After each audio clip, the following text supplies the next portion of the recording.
Hello, beautiful people. Welcome to my channel. My name is Magda. I'm a trauma-informed qualified therapist.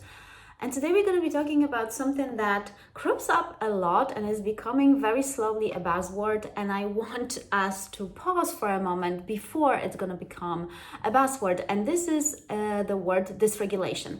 And actually, now everyone is talking about the nervous system work, is giving different techniques and all that. But guys, all of that is just more knowledge.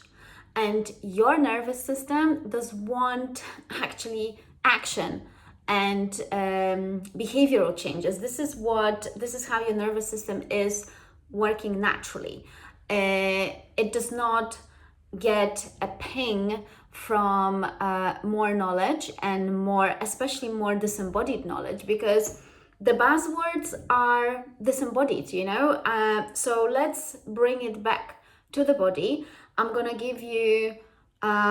ask you some questions that you can ask yourself and do some proper reflection, be specific, be precise, so you will actually start understanding what dysregulation means for you. Because unfortunately, in a lot of therapeutic spaces and in a lot of online mental health education, we've got people who almost like just spread more knowledge. And we have very few practitioners who are talking about how does that knowledge look like in real life.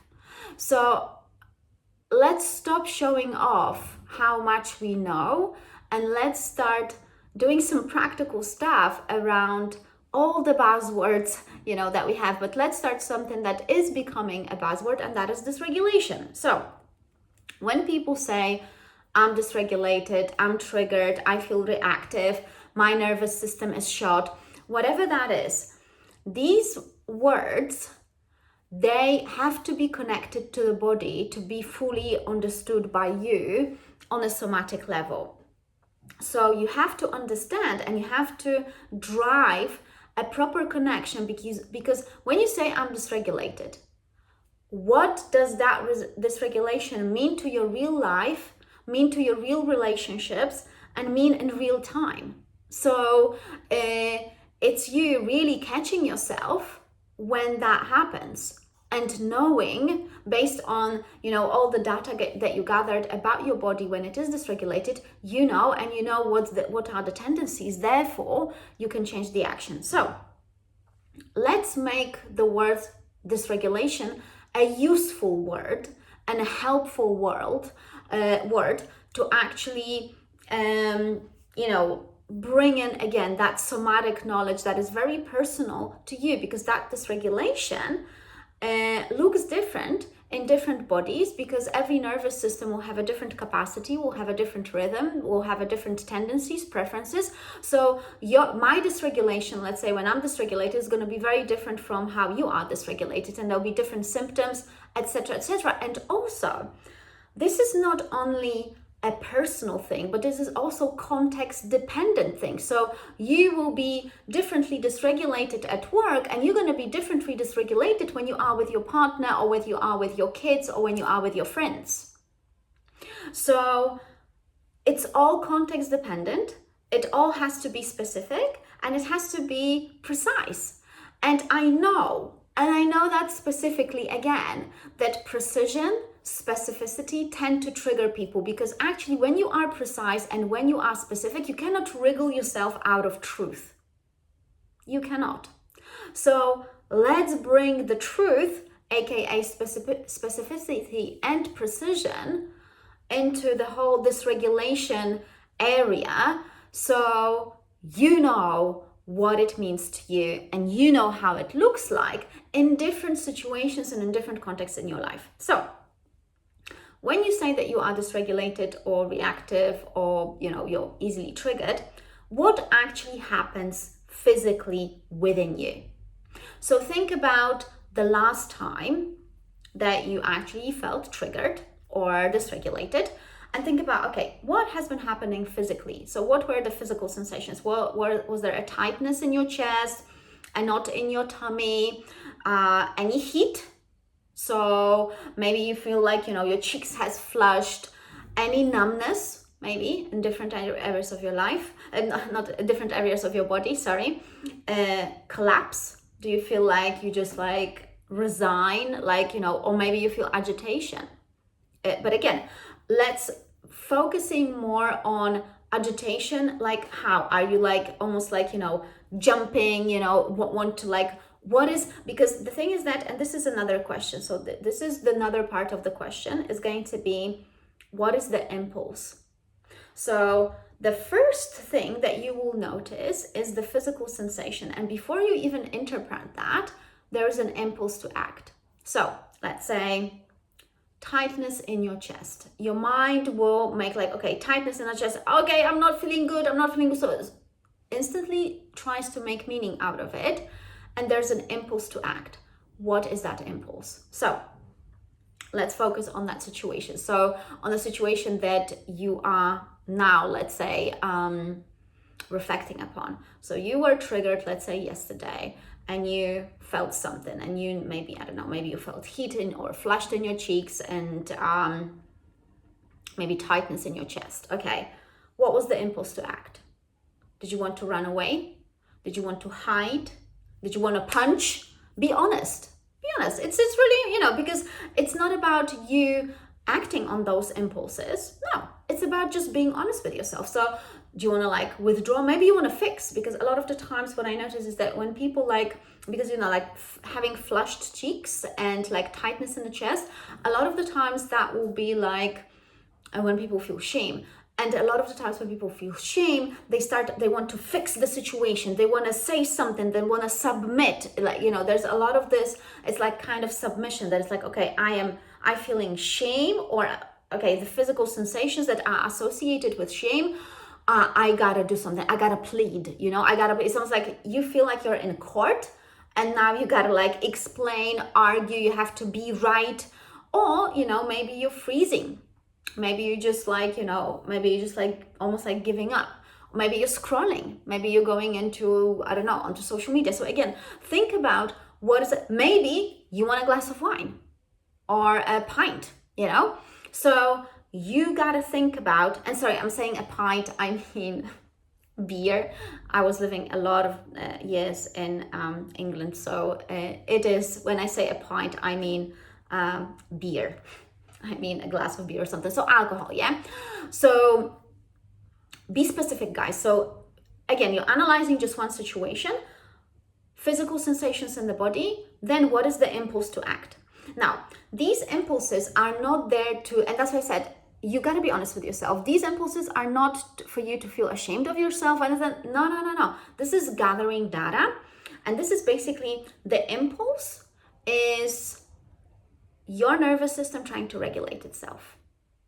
Yeah.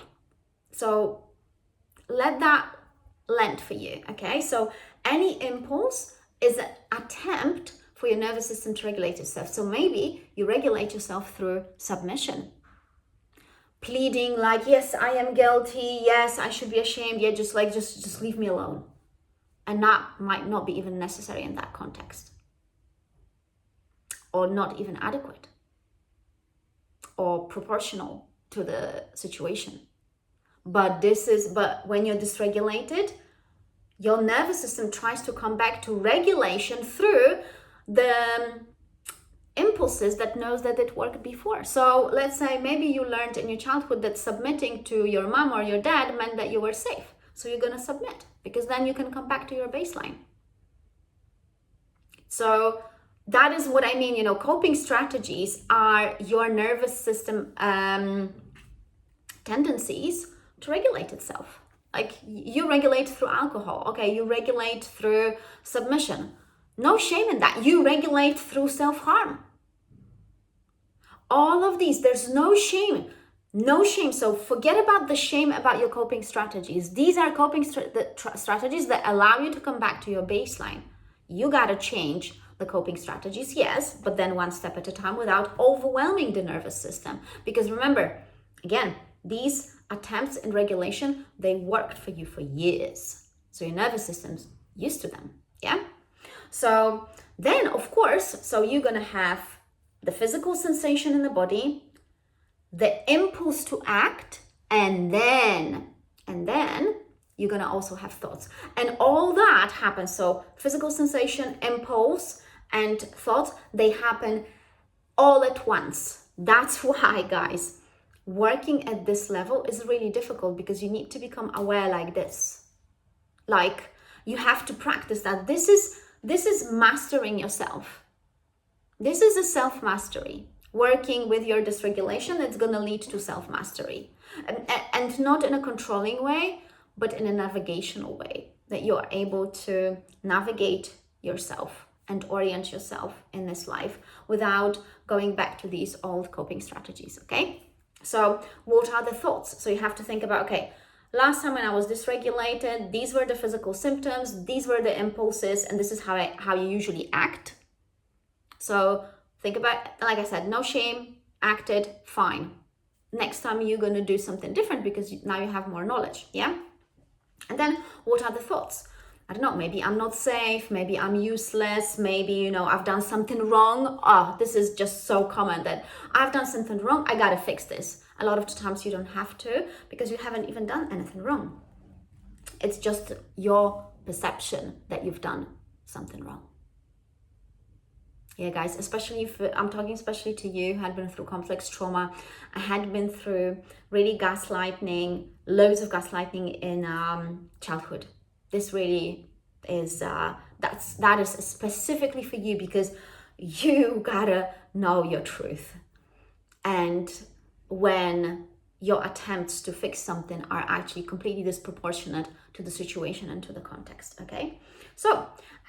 So you've got the thoughts, you've got the physical symptoms, you've got the impulse. Now, where did that happen? So in which area of your life? So you need to contextualize it. Okay, work, intimate relationships, authority. So any admin stuff that you do in your life, I don't know, going to a bank and stuff like that. Maybe when you're tired.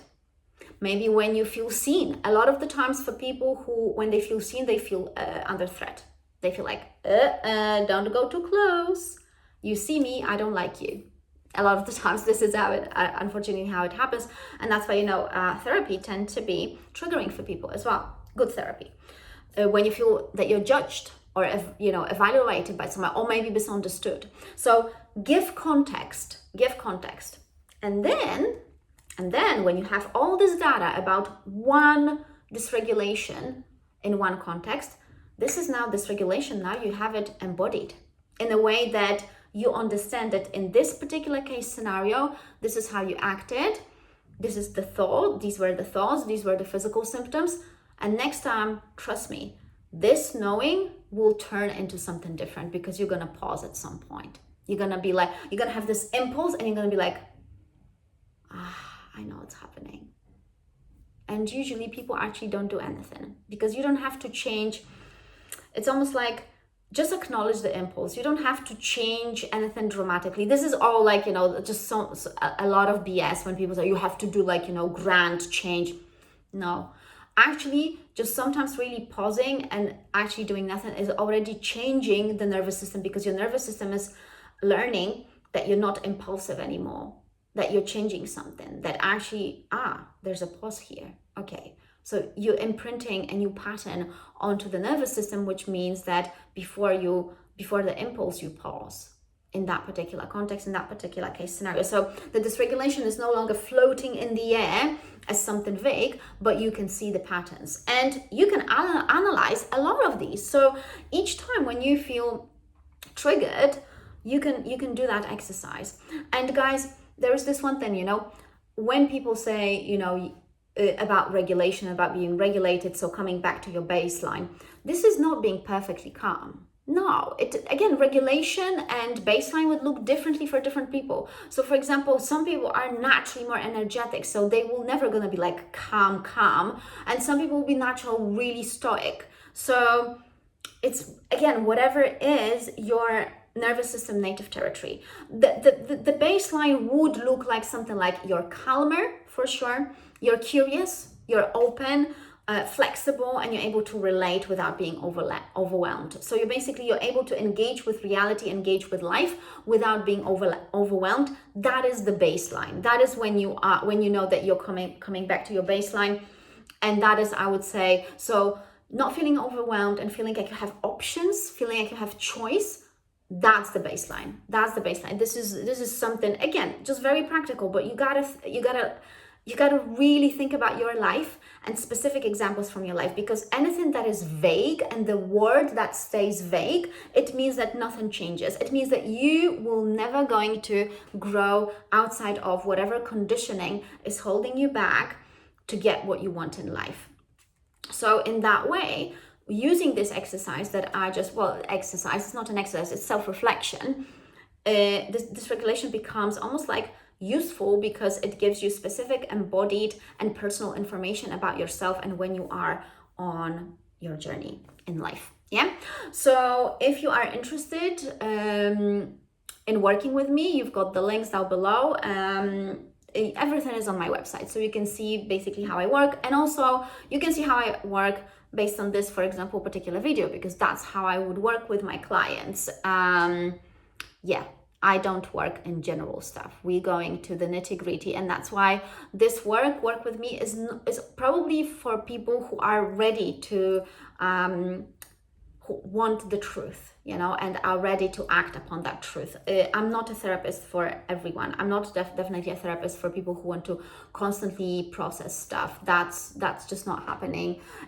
There will be some processing if that is needed, but a lot of the times you don't need that much processing, because a lot of the times some of that processing is not particularly helpful.